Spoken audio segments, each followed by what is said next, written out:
Well, hello and welcome to my kitchen. We have not been here for a while. Part of that is because I've been working on my backsplash tile project for a long time. I had hoped to get the next part of the tile process out to you guys by now, but unfortunately we ran into some unforeseen tragedies with the tiles due to my own lack of thinking. I dried them incorrectly, and so I lost about half of them in the firing. So I put that on hold for a little while because I was pretty sad and discouraged. But I know what I did wrong. I know what to do to fix it in the future. I'm rectifying my errors, and so the process though is just taking longer because I have to redo stuff. So it's just gonna be a little bit. The tiles are gonna be a huge part of this kitchen design, and so right now I feel very much like the kitchen is in a stagnant state of looking kind of bad. Like, I'm used to how it looks actually, but it looks kind of grimy, gross. And so half of the kitchen, like behind you right now, that whole area needs backsplash, needs tile, needs finishing details. Behind me though is pretty much finished. There's nothing much that this side of the kitchen needs to be completed. So I thought, let's do some small, manageable little projects to make this area feel even more like a sweet cottage kitchen of my dreams. Wandering through IKEA the other day, Gavin and I found this metal rod that is meant to hang up pots and whatever type of kitchen items. And I was so excited because I'd seen similar things like this online for triple the price. So I was happy that they had it so affordable. That's a stud. It's a stud. We can put so much weight on this. Yeah.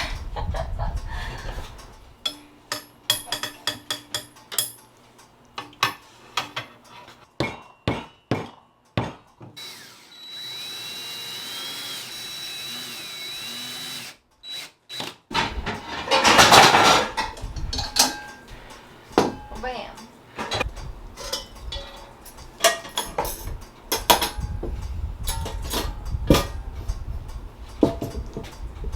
Our kitchen is the most aesthetically cottage leaning room in our house, and I want to lean into that even more. On top of our fridge currently is just a lot of storage and a lot of like steamers and platters. So Gavin thought it would be really nice to hang some of those up, still above the fridge, but on the walls themselves so that they can act as decor and storage solutions. I really wanted to hang and display this one, but I forgot that they wrote the price of it right on the bottom of it. Oh, so silly. And this is just full of random stuff. I feel like the top of the fridge always ends up being like a crazy hodgepodge of stuff that doesn't actually belong there.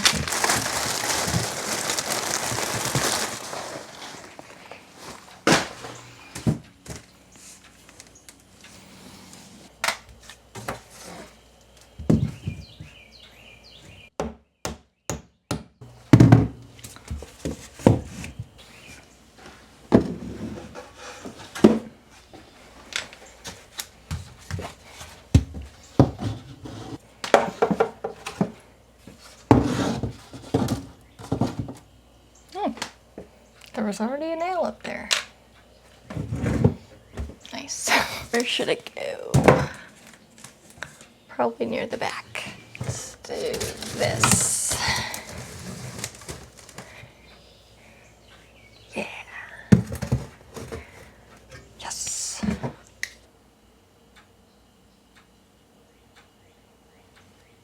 I got these plates recently from an estate sale. I showed that in my estate sale video, and I've been wanting to hang them up. I just wasn't sure where, and Gavin said that he wanted to see them flanking the clock above the doorway. So we're gonna give that a go.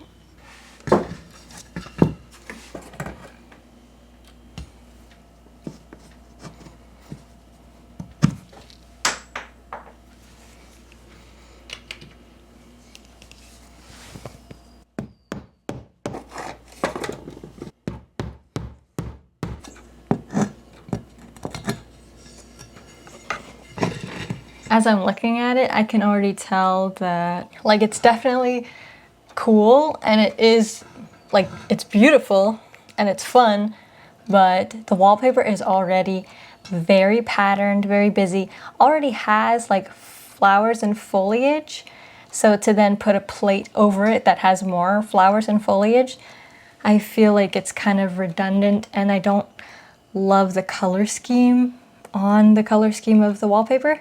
So I have an idea. I put up these plates in the dining room a while ago, and just to kind of flank this painting, the dining room wall in general, I was never like 100% sold. I'm done, it's gonna stay like this forever. These plates are a little more solid in color.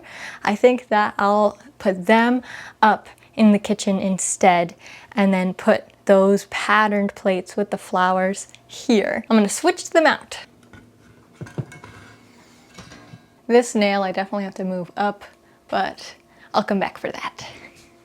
Just a reminder of what the plates are. This one is a motif of the negative space of like houses on fire. And Esther made both of these plates. This one she made specifically for me because I am the year of the boar in the Chinese zodiac.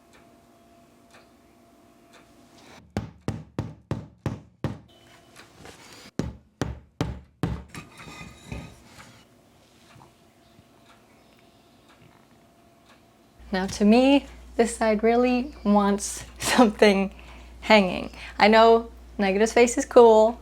I like negative space. However, I love a kitchen calendar. And I've had my calendar up in my office studio for a while. We don't use this thermostat during the summertime because it's specifically for the heated flooring that we installed under the tiles. So I mean, it would be a little bit annoying to write on if it's over the thermostat. That's the only problem. But if I go all the way over, I mean, that's not terrible. I decided I'm gonna do it. I'm gonna tack it up just with a tack. That's how it's been hanging in my office. And I'm gonna do it right next to the thermostat, and you might hate it, but I just love a kitchen calendar. Physical calendar to write on is so nice. It feels so good. I tried to scrub these to get them back to their copper hue. Only this one really worked. Scrubbed with vinegar and salt. But these two, I didn't make much progress. If I had more patience, maybe I would actually get somewhere. But for now, I'm leaving them like that. And it's fine. Some of you might have noticed that I've been posting a little bit less frequently. I've been sort of going for every other week instead. This channel is a bit of a hobby for me. It's something that I really enjoy. I love doing house projects and then sharing them with you guys, but it does take up a lot of time obviously to film and then edit. And I have my regular job as an events floral designer so that I can have income. I make a little bit through YouTube AdSense when the ads play on my videos, but besides that, I've only done 2 sponsorships. I really liked and believed in those businesses or products that I was promoting, and it's a little bit tough for me to find a business that I like enough to promote. I've decided that I don't want to promote something unless I really, really love it and believe in it and think it's a good fit for the channel. So unfortunately, that's only been 2 sponsorships out of however many I get every week through my email. So trying my best not to compromise on that. I've been trying to brainstorm ways to support this channel, and one thing that I would really love to do, and I want to get your guys' opinions on this is why I'm talking about it. I would love to create a monthly zine that is snail mail, like physical media that you would get mailed to you. Or if you're outside of my mailing capabilities, or if you don't want the physical mail, it could be an e-zine for anyone who wants it that way. And there'd be a price difference for the physical one versus the e-zine. But I'm thinking 8 pages that I create with things that I want to share with you guys. I want to put my artwork in there, perhaps a playlist of the month, maybe a short comic or a collage, a photographed still life for the season, maybe the recipes I've been using a lot, or a watercolor that I've done that month, and then maybe an interior design style of the month mood board. And all these things would be their own pages, like a Rosalind's Chaotic House magazine that just kind of lays out a month of creativity. Maybe some pages could be interactive. I feel like this zine would be kind of like everything that is in the channel, like broken down into artistic elements that you can hold in your hand and appreciate. So that's my idea of something I would love to do, and I'm not sure exactly where I would put this subscription. I'd have to figure out which site to use. So I really want to know if you guys would actually be interested in something like that. I would love to make it, but I want to know if anyone would buy it. So please in the comments tell me, specifically say, I would buy it. Or if you guys have suggestions of other things that could go in it, because each month I'm thinking would have some things that stay the same and some things would change and shift. I think I'll do a proper poll in a community post so that you guys can actually say specifically how interested you are.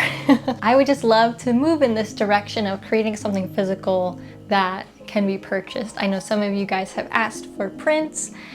Some of you have asked if I'm gonna do embroidery again, and I really want to. Being able to put time into these things necessitates that I get income from them, like these videos. This is something I believe would help sustain the channel. So let me know.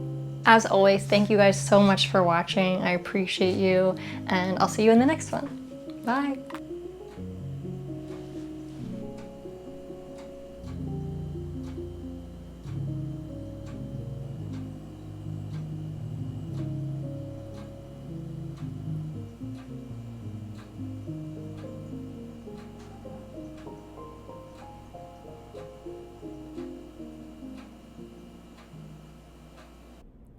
Woodloo, woodloo, the life of Rosalind is the life for